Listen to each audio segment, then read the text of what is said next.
अयोध्येतील राम मंदिर प्राणप्रतिष्ठा सोहळ्यानिमित्त हाडोळती येथे भव्य शोभायात्रा काढण्यात आली। मोठ्या जल्लोषात प्रभू श्रीरामाच्या प्रतिमेची भव्य मिरवणूक काढत आनंद उत्सव साजरा करण्यात आला। सोमवारी सकाळी प्रत्येक घरापुढे सडा शिंपडून त्यावर रांगोळीही काढण्यात आल्या।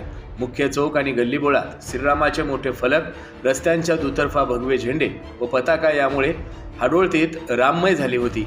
या मिरवणुकीची सुरुवात विठ्ठल रुक्मिणी मंदिरापासून सकाळी 10 वाजता करण्यात आली। सजलेल्या घोड्यावर श्रीराम, सीता, लक्ष्मण व हनुमानाचे जिवंत देखावे तयार करण्यात आले।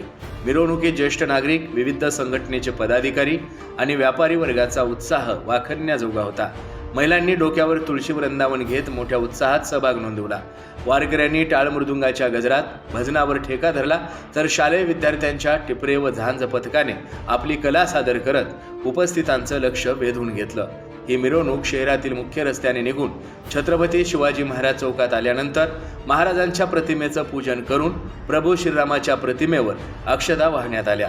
या प्रसंगी प्रत्येकाच्या चेहऱ्यावर राम मंदिर निर्मितीचा आनंद ओसंडून वाहत असलेला दिसून आला।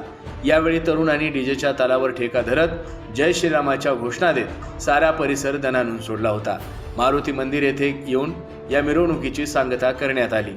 यावेळी येथे राम भक्तांसाठी महाप्रसादाची सोय करण्यात आली होती।